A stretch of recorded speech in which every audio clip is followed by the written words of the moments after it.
Hello, everyone. Here I'm going to give my honest review of Sales Builder Studio, or SBS for short. It's a Mad Labs research product, which is pretty awesome. It's really easy to use as drag and drop HTML site builder. Some of the best features include number one, for a really low cost of just $97 a month, you can build an unlimited number of websites. And also, number two, they host all of your sites for free. And third, all of their themes are completely responsive, and they look just as impressive on mobile phones and tablets as they do on your desktop or laptop. And you can add as many pages as you want also. So let's get into a few of the details. So here is the opening page after you log in. So we'll create a new site. And they've got a ton of themes you can use over here down the left side. All kind of stuff you can scroll through and pick out what you want, from photography to business related pages, but you can edit them and make them look any way you want. So if you were to use a photography page, you could change out all the images to something different, which would be more to what you're trying to build. And restaurants, again, you can change everything, and you see a little thumbnail of how the image, or the website rather, would look on a cell phone, a smartphone. So just for kicks, I'm going to start with the landing pages. The one I've been using, so I'm used to it, is the one down at the bottom. So open it. They can represent just about any type of business you want with any of these pages. So anyway, you'll get some pop-up tutorials, but first, once you open in here, click the edit button. There we go. As you can see, you're not going to want to use this image, so what we'll do is just click anywhere on the image, and you can see here you can choose background colors. You can link the image to whatever website you want to. You can upload your own image or have a media center. You can choose one of their stock images. They relate to people, nature, animals, etc., all down the line. I'm going to choose an image that I had selected for this. Just for kicks, I'm going to build a little quick site about hashtags. So there's my background image, and then you can edit any element you want. We'll edit the title, and I had chosen a title. Just copy and paste whatever you want in there, and then we've got a subtitle.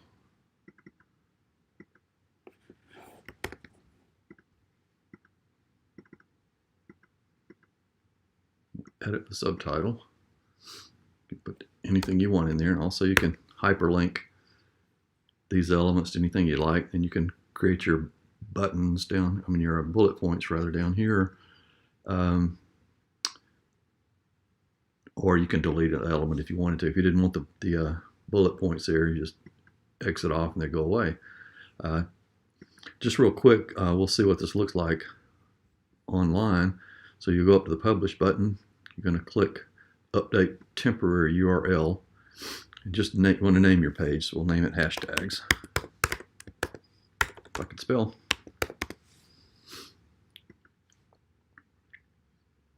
Then they're going to ask to connect to your own domain. You have to click here, even though you're not going to connect it to a domain, which you can do, by the way, if you want to. So we'll say Connect Later. And so now we'll go to Publish it, and you'll see it will give you a URL. This is they host it for you here. So you click there, and this is your URL up top there. You can see the site that we're developing. So go back and edit some more.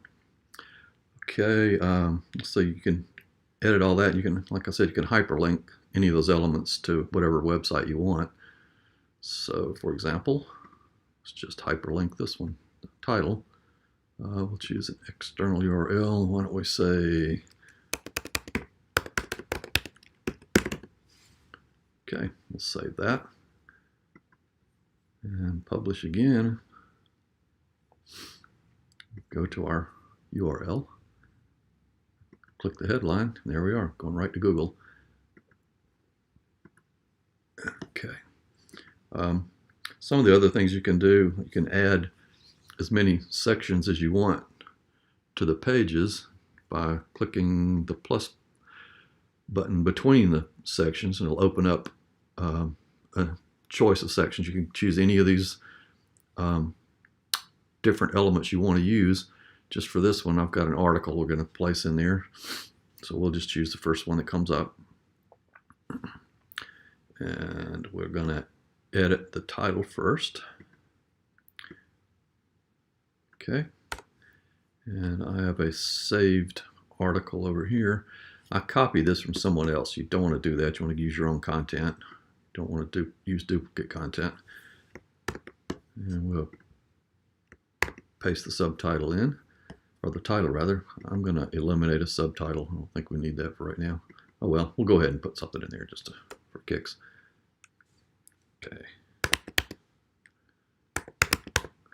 I'll just call it a hashtag. And then in the article, you can divide up your content between the sections above the image and below the image. So we'll do that.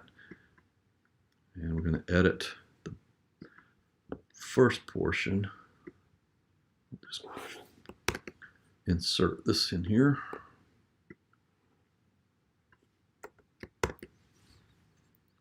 Okay, got that. We'll put an image in here. I have another image saved already. This one. And there we go. Now the rest of the article goes down here. It's a long article. I don't really need it all. This is just for demonstration purposes here. So here I'm going to copy and paste this rest of the article in down at the bottom here. And there we are. And we will save it by clicking the publish button. It will update. And we can go look at it. Here's our website. You'll see the article added with our image all down to the bottom. You can add any element you would like. I'm going to add an opt-in page or opt-in form. So the way you add up more sections is between each section you're going to see these plus signs here. So you click that and we'll open up the selection of all the sections you can add in.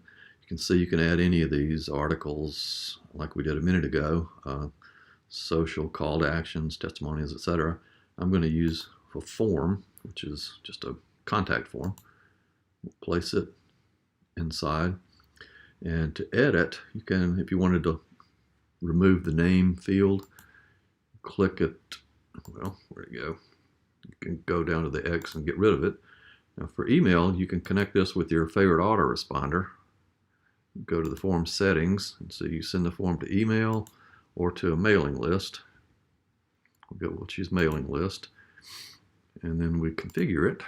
And here are the settings for setup. You can choose your autoresponder you're using. For instance, MailChimp. Then you enter your username and API key. You can find out how to do that if you don't understand that. Just Google search it or go to YouTube. Connect up with your autoresponder. Let's see, what other things can we do here? We can add pages. We'll click the gear button over here and add a page. We'll open a new blank page. We'll call this one, let's call it hashtag 2. And we'll add another page. And then they want to know if you want to link it to the to your menu, which we don't have a menu yet, but they'll create it for us. The website doesn't have a menu. Would you like to create one? Say yes. And then we'll update. And we'll go check it out. See our menu here. Shows the second page we placed on there. Click it, and it goes to our second page, which has no content, but yet anyway. And also, with our menu, you can change the menu name if you want to. You can link it to whatever you want to. You can edit, or you can remove that menu text there. Well, if you would like to check this out and have this for your own. It's really cheap. Like I said, you can add as many websites as you want to, and the websites can be as complex or as simple as you want them.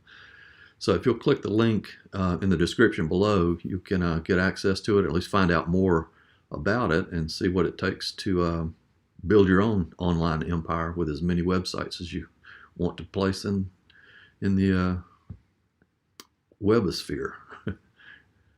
Thanks for listening, guys.